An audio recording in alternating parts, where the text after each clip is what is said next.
Hi, I'm Gracie Murphy. Welcome back to Journey to Justice. Over the last few weeks, we've been talking about uh, dangerous stories, gruesome stories, the hand of God in the middle of all of that, how our lives were saved and others people's lives were saved and souls were saved in the middle of very difficult circumstances. Today, in the next 2 weeks, we're going to talk about a different kind of story, stories of hope, stories of love in the middle of tragedy. And so the story I want to talk to you today is the story about Litzy. There was this woman in Tolanga who her case came to our office because neighbors had said that she had an infant that had died due to neglect, and that there were small children being left alone while she was running off with men in the streets and doing drugs and drinking alcohol and prostituting herself. And the reports were also that the children were on the dirt floor under the bed while she was having sex with men on top of the bed. So we began to investigate the case, and eventually we had to take all of the children away from her, and they were sent to Tegucigalpa to the government child welfare program.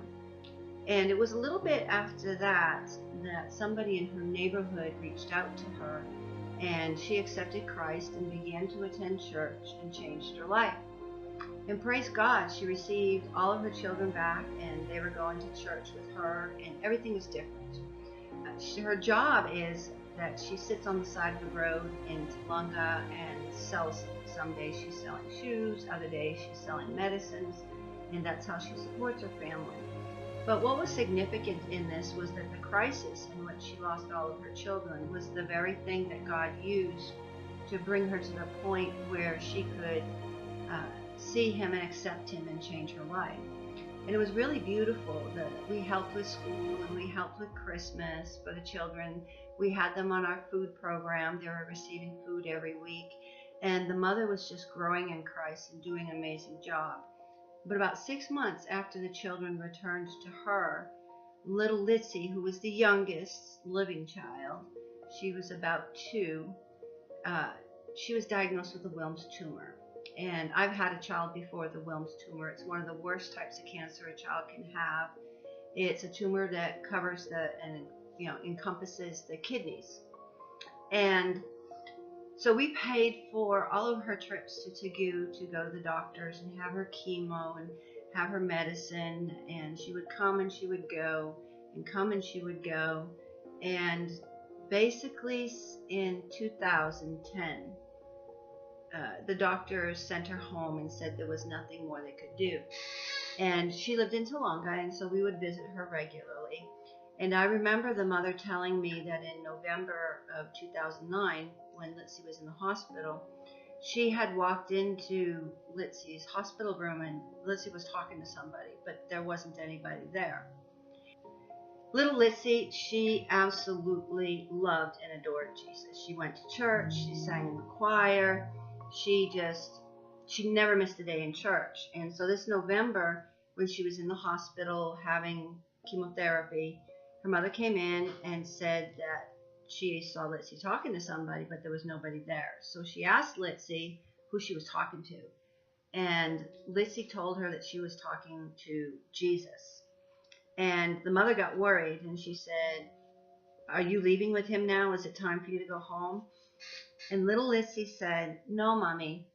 Jesus told me that when it's time to go with him, He's going to send butterflies, and the butterflies will take me to heaven." So time passed, and she got out of the hospital, and she came home, and the chemo had no effect. She was just a small little thing, and her stomach was so huge. It was like there was a watermelon under the skin. The tumor had grown enormous, and there was nothing they could do. So I remember the last day in July 2010 that we were with her. She hadn't been eating much of anything the last few days. She didn't have much energy. And we were sitting with her on the couch in her living room, and she was looking out the door to a mango tree that was outside, and told her older brother that she wanted that mango. So he climbed the tree and came back with a mango, and she said, "No, Not that mango. That mango. And this is a huge tree with mangoes all over the place. I don't know how you could even understand which one she wanted, but her brother wanted to get it for her. And so he climbed the tree and came down with a mango, and she said that was the one, and she ate it, and we laughed and we prayed and we just loved on her. And later that night, her mother called me just a little after 8 o'clock and said that they were all on the bed together, and Lizzie told her that the butterflies were coming and it was time for her to go to heaven. And she said, "Don't worry about me, Mommy. This is a little girl just a few weeks before her 5th birthday." She said, "Mommy, the butterflies are coming. It's time for me to go. Don't worry about me. I'll be with Jesus." And she died. That was a really emotional thing for me because we had walked this whole path with her through everything. But what struck me most was the faith of this little child. Here was a little girl at 2 years old, diagnosed with a horrible cancer, going through chemo and all the treatments in a third world hospital, talking to Jesus all the time, singing to him all the time. And it's just kind of amazing to think that I really believe butterflies came to get her. It's just kind of amazing to think that in November she was talking about butterflies, that would be when. And then she knew she was going to die just moments before she died. She saw the butterflies. So Lizzie's my butterfly baby. We gave her a good going off party. We bought food and everything for all the people who come to the home for the funeral. It's not like in the States where everyone brings food. In Honduras, the family has to feed everybody who comes, and they didn't have anything. So we bought all of the food and the coffee for her to serve to everybody. We were with her throughout the wake, which was in her living room, and we used our car as the chariot for this princess to take her to the cemetery where we would lay to rest her body. And so the faith of a child.